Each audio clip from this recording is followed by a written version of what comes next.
I'm Chris, play guitar and editors. And I'm Tom, and I sing and play guitar and editors. Okay. You are from Birmingham? We're not from Birmingham. No, but I mean... Yeah, it's our adopted home. We, when we finished university and decided to take the band seriously, we needed somewhere to move as a base, to live, to get day jobs and work on the band on the evening. It made sense to go to Birmingham because our management were there. So it's a very boring reason, but we're seen as a Birmingham band now, even though none of us are from Birmingham, but that's fine. Yeah. But, we've lived there for about, coming up to 2 years now. And what kind of studies did you do? We all did music technology, the whole four of us. So it's like music production, kind of recording and stuff. We basically spent 3 years trying to form a band, you know, okay. And not work. So, which is what we achieved, you know. So you met each other at university? Yeah, just north of Birmingham, a place called Staffordshire. And yeah, I mean, Birmingham kind of, we had the obvious kind of intentions to move to London to try and get a deal. But I think with hindsight now, looking back, if we'd have moved to London, that kind of year and a half where we were working on the songs and the record, we wouldn't have had that time away from the industry. We could have been seen too soon. So Birmingham kind of sheltered us from the industry until we were ready to be seen and to get a deal. So as much as we kind of maybe don't speak too highly of Birmingham, it did do us a favour as well. So. No, but it shouldn't really mind where you're from, you know. I don't know, but I think certainly sometimes it has an effect on your surroundings. May have an effect on how quickly you get signed, or if you're lumped in with a scene or something. Even if we didn't move to London, say if we'd have moved to somewhere like Manchester, then maybe people would have started saying that, oh, you're in a scene with a long cut and Nine Black Alps and stuff. Being in Birmingham, we're sort of like there's a couple of bands on the cusp, but we're kind of spearheading kind of what's going on in Birmingham at the moment, and hopefully a few more bands will follow. But if we'd have moved down to London or somewhere, then we probably would have got a little bit of too much attention too early on, and we wouldn't be the band that we are now. Living in Birmingham, we've had a chance to develop. And when did you had the idea you were ready to be heard? When was that? I mean, it was kind of an ongoing process. And obviously, we were working on our songs and recording demos and stuff. And when one was good enough, we sent to very few people just to get the ball rolling. But basically, we were gigging all for about a year and a half, and it wasn't till we only signed once we found a deal that we were happy to sign, and that coincided with the time that we had an album written and ready to go and record and get on the road and tour it and stuff like that. So it was kind of, we did everything in our power not to be hyped or be a buzz band, because that can be destructive to a band in the long term.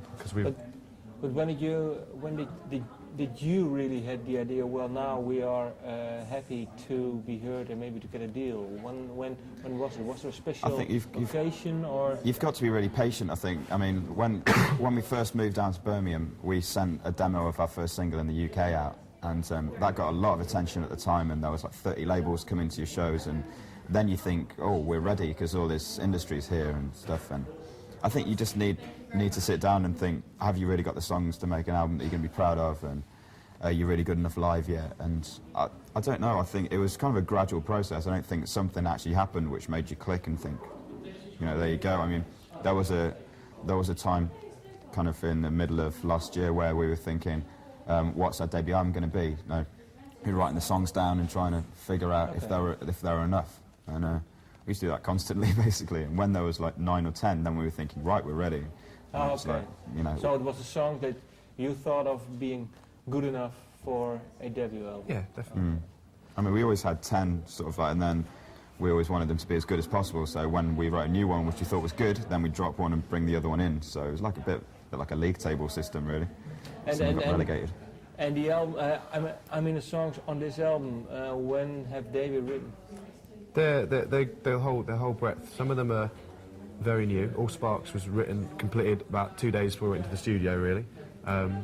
Bullets was one of our, an earlier song. I mean, we're quite good at sifting through the shit with our songs. We know quite quickly if it's good enough, and we're not stupid enough to lose a song if we're bored of it because we've had it for a while. So something like Bullets or Lights, even though they're older, they're songs that we knew should have stayed on the record. So the songs are the whole, I mean, some of them are probably a year and a half, 2 years old. A couple of them, some of them are a week, 2 weeks young. Also songs that aren't quite right immediately. We're not just going to throw them away or put them onto a B-side or something.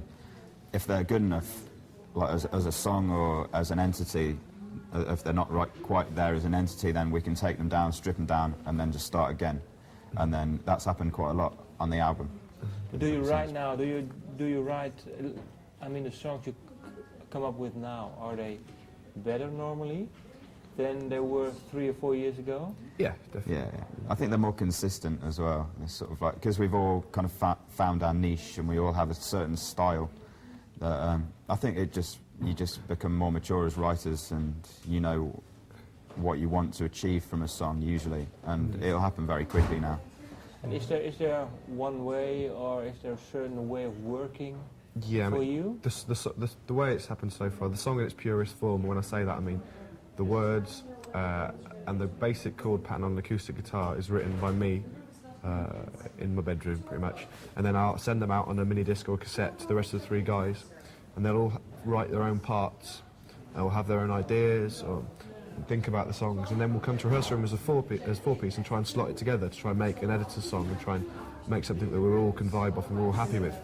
Do you write the whole song, or is it just an idea, or maybe a chorus or a verse, or? I think lyrically it has to be pretty much almost there, doesn't it? The structure of the song we can fill around with and mess about with as a band. That'll usually change. I mean, usually it'll come quite obvious when you start to get your melodies involved. You know, if we say that we kind of like writing songs structurally like dance records are. We're not scared to have melody in our songs. You know, as much as we are quite a dark band, we still have pop influences and stuff. So if you know, the hook may be a vocal line or a guitar line, or there may be a couple of lines, like maybe a bass line or something, we like to put as many of them into a song and then bring them back in certain places and have repetition, much like a dance record would have. Basically, the challenge for if once I've written the melody of the song is for the other guys to try and beat that melody with their part. So Chris can write a guitar line that's better than the melody that I'm singing, or the bass line, something. So, and if they can come up with something really kind of vital and melodic, and then they slot together as a whole song. Obviously, they've got to bounce off each other as well. That's when the magic happens. No, that's when it's good.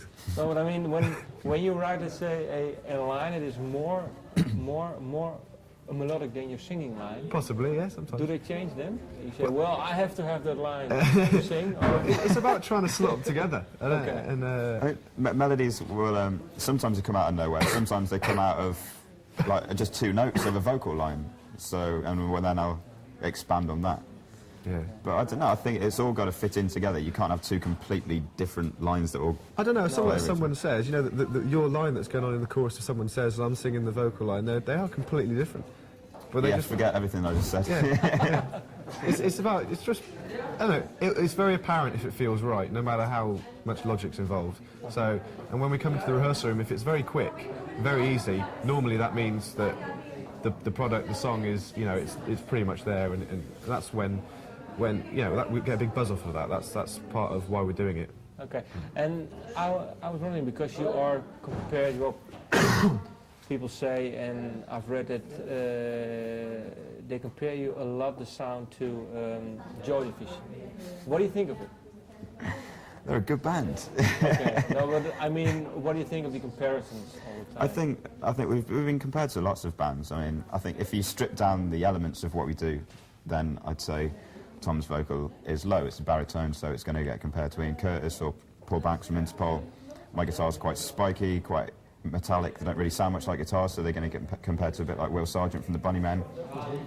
You know, Russell's bass lines are very melodic, and they may be kind of like hookies from New Order in those days. So I don't know. I mean, there's thought that certain elements of our music sounds like certain other bands, which is fair enough, because like people have got to do that anyway. I mean, it's one of the first questions that you ask when you find out about a new band is, what do they sound like? Who do they sound like? So it's just an introduction. I mean, it's one of those things that will pass. But you don't mind. We understand it's part of the process. You know, I mean, we understand how the industry works and that people need something to pin us down by to start with. But very quickly, if you're good enough and you can rise above that, it happens to every new band that they get compared to whoever. So, I don't know, I mean... We haven't been compared to crap bands yet, which has got to be a good thing, you know. Good, yeah. But as far as our influences going, those bands, we were too young to be influenced by them as we were growing old, you know. as we're but I mean, years. but the music still is around. So maybe you are too young to. Yeah, well, we've only discovered the records since people have said we kind of sound like them. And we were obviously aware of these bands and sort of like heard a lot of the songs, but it was we'd never kind of listened to whole albums of them. I mean, when we were the songwriting process, probably like Crocodiles by Echo and the Bunnymen helped me a lot as far as kind of mood and guitar lines go and stuff. And then there was more contemporary stuff that helped us out more, which is bands like the Walkman and First Strike Records and Elbow as well, the 2 Elbow records. So I mean, our influences were probably more contemporary. No, I had to ask a question because... That's okay. Yeah, but normally you just, you read, and I was thinking, always I think, what do the bands think of them? Always to be compared with certain names. Well, let's go to the album now. Why did you call it the Black Room? It's called the Back Room, actually. Don't know if you got that. There's no L. The Back Room. I mean, why did you call it the Back Room? We're in the studio with a song called Camera, which we were never really happy with to start with. We didn't fit together right, so we had to take it apart and put it back together is the short end of it, and we had to reinvent what the song was about. Not what it was about, but reinvent how it was presented. And it was one of those moments in the studio that you kind of sit down and go, well, what we've just created there is amazing. You know, we sat there going, wow, we're really proud of this already.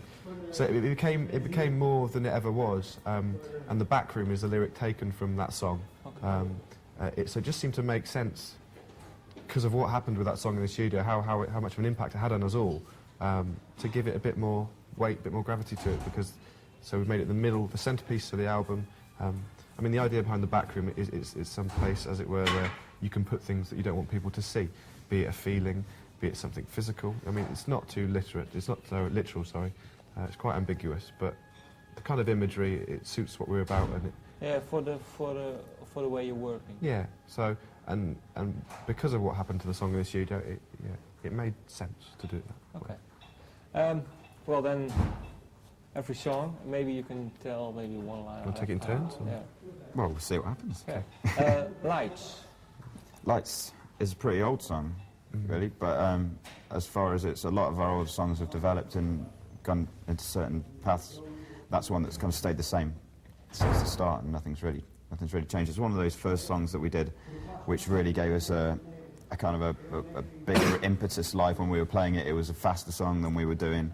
And it was one of those songs that really helped to sculpt our sound. I also like the way that it kind of starts with a vocal as well. Just like to start an album instead of like, you know, the sound of the ocean, instead of like that, and build up into something. It's like straight in with like a really quick, like whatever 2.5 minute pop rock and roll song. It's our debut record. We wanted to make it fast, and we wanted the first song to kind of sum that up. It's bang. It's straight in. It's there's no messing, as it were. It's an intense live take, and it just kind of summed up what we're about at the moment, really, as a live band. And I mean, lyrically, it's kind of to do with kind of, I don't know, insecurities and loss and things like that. But yeah, it just seemed to make sense to stick that one at the beginning. Whack, straight in. Okay. Munich, place in Germany. Place in Germany, indeed. Yeah. We've just come off like 2 days of doing interviews for like German press and stuff, and there's a lot of kind of disappointed people from Munich that are just saying, "Oh, is it about Munich? Is it about a day that you spent there or something like this?" It's like, no. Okay, then afraid not. Tell us the story. There's 2 ways of thinking about naming a song. Sometimes it will come from the lyric and it'll be very apparent very quickly. Sometimes it's not so easy, and I write down names of words or that I think will make good song titles, or maybe band names, things like that. And Bullets is another one which we'll get to. But Munich was one of those words that it just kind of was lingering around for a while, and I just thought would make a great name for a song. And what seems to happen is if you give something a name and not think about it too much, very quickly the song will kind of become the name, and the name won't mean what it meant to start with. Much like owners look like their pets, or people will look like their name when you know 2 newborn children look exactly the same, but when they're older they'll look like their name. So I like to think that if you don't think about it too much and just put it out there, very quickly it can make sense. The song looks like a Munich now. Yeah. And which is for you? The song looks like a Munich. What is the feeling you get from it now then? I don't know, it's a very instant song. It's an obvious choice for a single. Writing it happened very fast. It was one of those songs that we quickly kind of looked around going, the vibe in the room when we were rehearsing that to start with was incredible. So It's weird. It's one of those songs as well. When you like release or decide to release a single, then it's almost like picking your favourite child and sending them off on holiday, and when they come back they're a little bit different. And that's kind of one of those things that happened with Munich, is that it's just built into this massive live crescendo now, because everyone knows it in the UK, and it's like a bit of a favourite now. But yeah, we love playing it. It's really exciting, kind of bit of a dance floor element as well to it. Okay. Blood. Again, it's our new single in the UK, quite immediate. Our A&R man said it had a chorus so big you could hear it from outer space.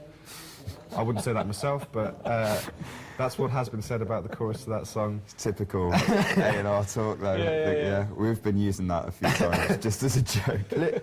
Lyrically, it's probably the darkest song on the record, but it's in this pop song, which I think is quite interesting.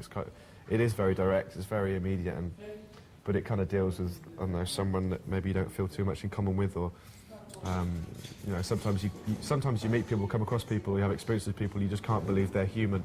You can't believe that the similarity you've got is just the fact that blood runs through their veins. So, pretty dark. And who was that person? It's not a specific thing. There's a lot of people like that in England. Basically, I mean, I can't wait until one of them goes up to a gig and sings along to the chorus. Because it's just going to be funny. That was one of those songs that was very immediate. One of those ones that happened really quickly when we were in the rehearsal rooms, and we were like on the phone to our managers, and everyone's like, "Got to come down and hear this. It's great," and everything. So it took a while for it to actually become released. Okay, and then he said the famous line. It's got a big chorus. I don't know what it's named. Yeah. The chorus so big you can hear it from outer space. Okay. Fall. Yeah, that's a slightly older song. I guess it's a love song, in a roundabout way. We don't really do love songs too much, but I guess it is. How? What do you mean? Oh, well, haven't really got an out-and-out love song on the record. It's quite hard to write a love song and not seem shit, really. Yeah. Just ends up sounding like Phil Collins. Yeah, In the Air Tonight. But, so yeah, we'll call that one In the Air Tonight by Phil Collins. No, I don't know. Please buy our record. It sounds like In the Air Tonight by Phil Collins. We're not scared to make kind of big music, and that song's kind of a sweeter sounding song with a big ending. I kind of grew up listening to a lot of big sounding records, and records that grow and take you on a journey. It's a bit like Newborn by Elbow, the way that it kind of starts off like quite softly and then builds up to this big crescendo, and then it's kind of cuts out again. Yeah. And I also just like the way Americans use the word fall for autumn. That's as simple as it goes, that one. Okay, well. All Sparks. Yeah, All Sparks is one of those tunes that was just never ready, really. It was the last song we wrote before going into the studio. It was 2 days before, yeah. Yeah, so we were kind of weren't really ready for it. But how long were you struggling with that song? Was it? We gave it about 2 different sessions, a couple of hours each, and it just wasn't clicking. I mean, we all knew how it was supposed to sound, and it just wasn't happening like that. And it took a fifth member, which was Jim, our producer, to come in and do a couple of days of pre-production with us. And he just helped us out and gave us an extra brain to start thinking about stuff. He's like, try this, try that. And then by the end of the final one that we played on the day, he was sort of hitting cymbals and stuff and helping us out, and then doing the cowbell in the middle bit and stuff. So yeah, he really helped us sort that out. But I think just because it's the newest song, it has this kind of intensity, and it sounds really different to the way we play it live now, because it's developed. It's like it was a studio song before it was a live song. Okay. Okay. We had kind of the slight pretense to wanting to make some kind of dark disco record, but with trying not to make it sound, crap. So that was kind of running through our heads, and kind of like a stoner dance record. Yeah. So that was what we were trying to do with that one, really. It's kind of Camera. Camera, yeah. Like it kind of came. It was an old song that we had to it was a very important moment in making the record. It was weird because in its old incarnation, it was a bit kind of Munich-esque. I think it was the first song that we wrote after Munich, so it was kind of a similar kind of vibe to it, and it had sort of like kind of dance element into it and stuff, and there were bits of it which sounded great and bits of it which were just never going to work, and we really liked some elements of it, which is why we persisted constantly in trying to make it work. And one day we just gave up, and just said, right, forget it. All it is we'll slow it down. All it is organ and vocal. And then 2 days later, it was finished. We just kept on building and building loads of different layers and stuff, and a lot of sweat and stuff involved in it. But it was good. But do you have it often that a song takes time to get its final form? It's kind of half and half, really. Like, I mean, like I said, some of the very immediate songs come very quickly, and in this case, this one and a couple of others took a bit of work. But the reason I think it's important is because we're kind of starting our career, want to make a body of work that we're continually proud of, and obviously it's our debut album, so as a live band, the kind of live takes on the record they're very intense, and they show our talent as a live band. But that song and another one, they kind of show possibility where we could push things a little bit further. There's a bit more depth there. They show a little bit more scope. So, as we're very aware that we're still a seed at the moment, we're still growing as a band. Yeah. So, but that just pushes the boundaries slightly. Okay. Fingers in the factories. Yeah.